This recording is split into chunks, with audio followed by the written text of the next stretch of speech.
bragging about his money to me. He was just like, I got so much money, I take girls out all the time, like girls like your age. And I was like, weird flex, but okay. And so I was like helping him with his order. I was typing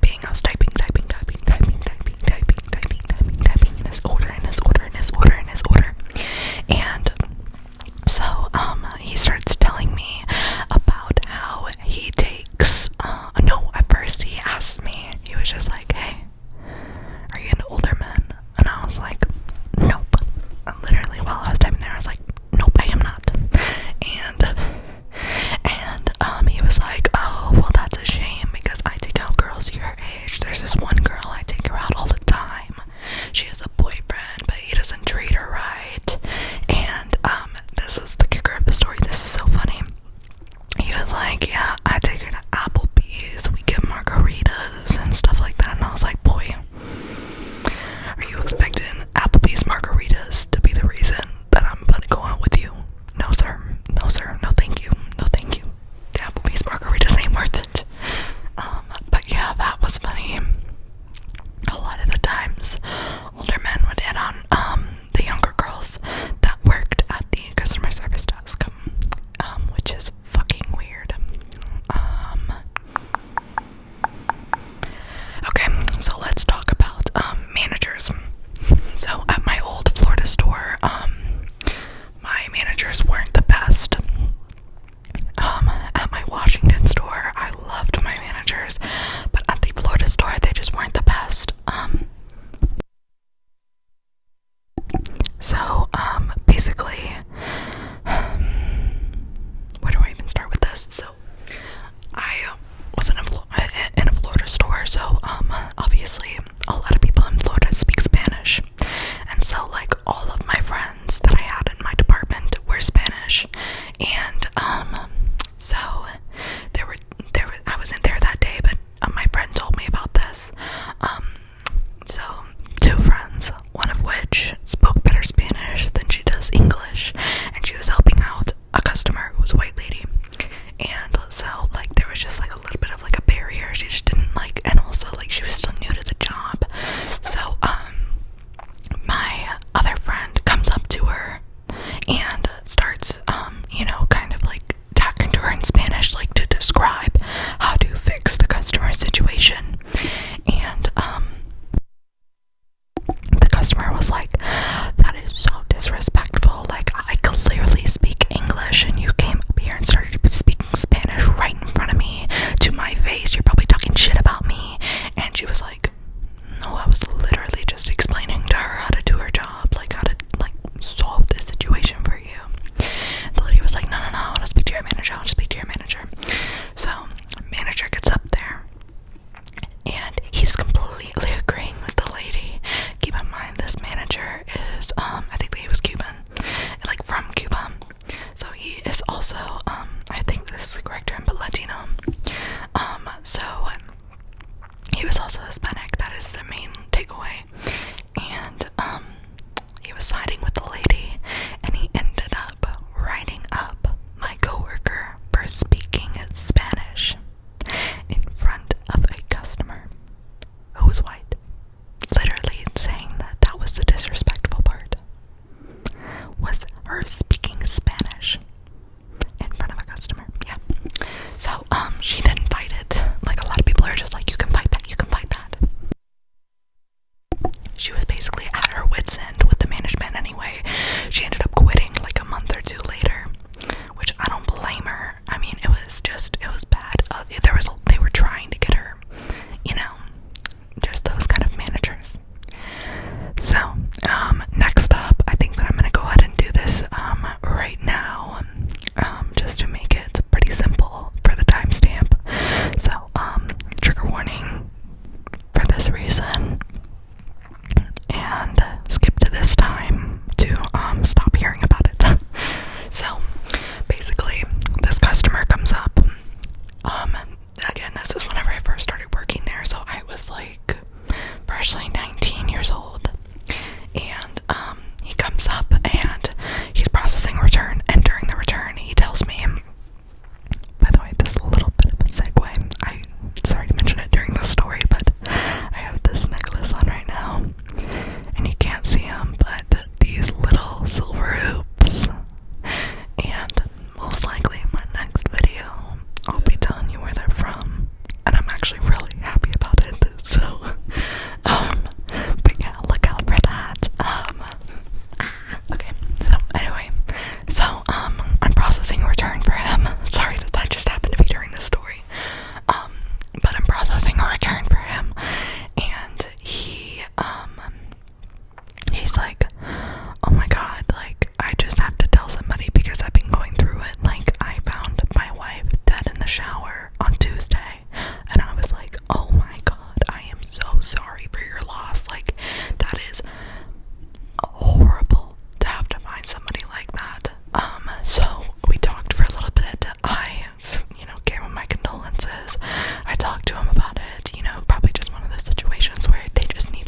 service job, your near minimum wage customer service job, having somebody show you on their phone, this is it, a picture of their dead wife in her casket. Yeah. And I was like, kind of like taken aback. I was like, oh my god. And he's like, isn't she beautiful? Like, her smile, I'll show you. And he shows me a picture of whenever she was alive, of her smile. I still remember, in my mind, while I'm telling this story, I still remember these pictures, because like that, and it's been like 3 years, and I still fucking remember that shit. But he shows me a picture of her whenever she was alive. I was like, yeah, she was beautiful, but like in my mind I'm just like, why the fuck did you just show me a picture of your dead wife? But yeah, so that was that story. So next story. Sorry that I'm coughing a lot, but so there was this one time. So my husband, before, is he coming out? No, that was just my dog breathing. My husband, before he joined the military, he worked at Home Depot.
So he takes care of the customer. He doesn't throw him out. He just takes care of the customer.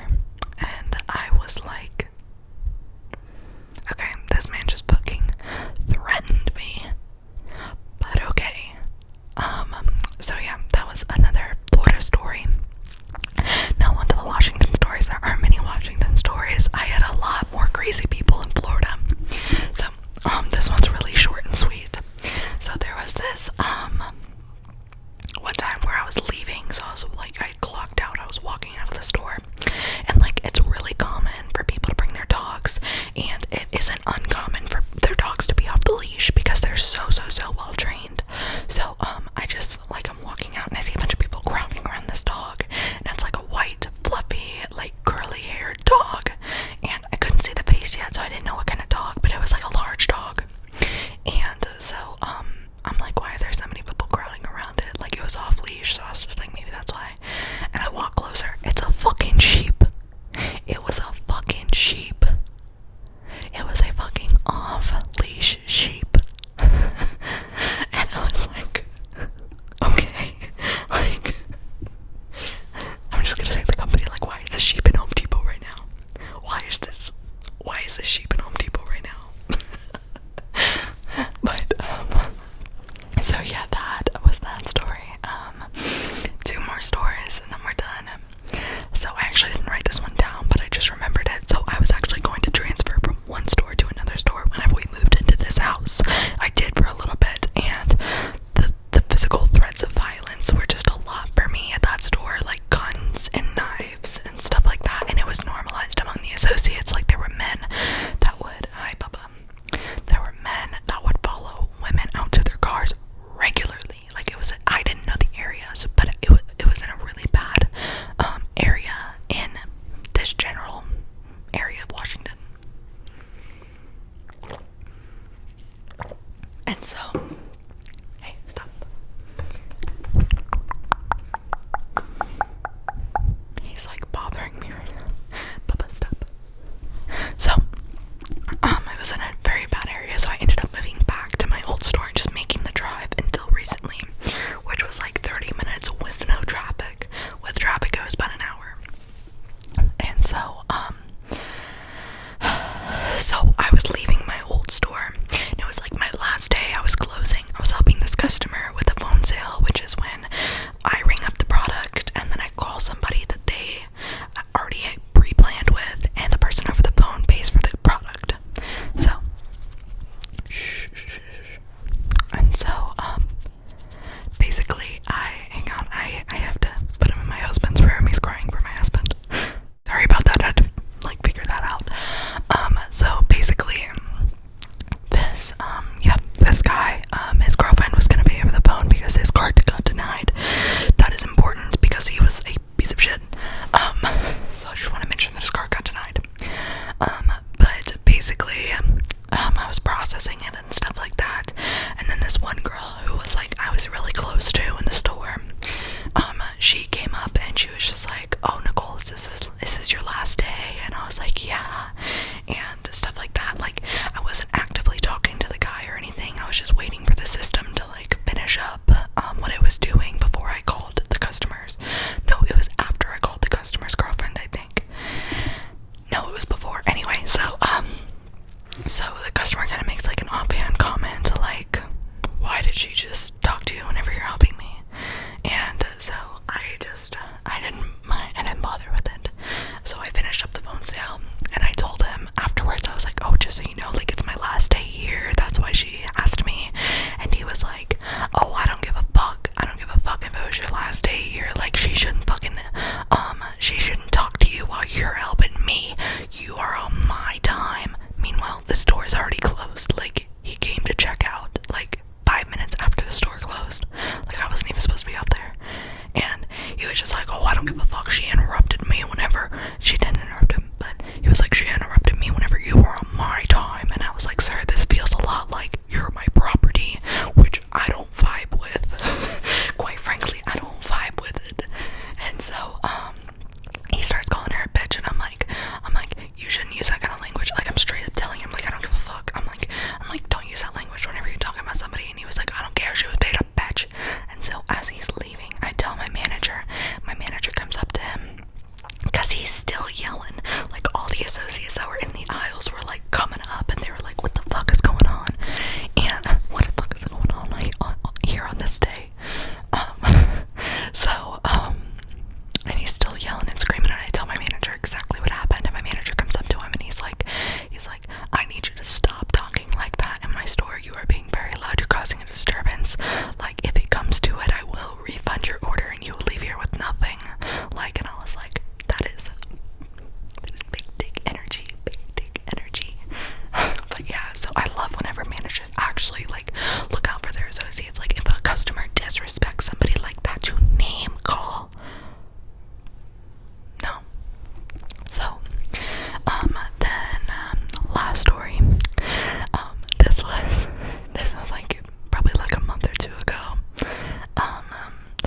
she was working more than me, but I just so happened to be stuck with that 20-minute customer.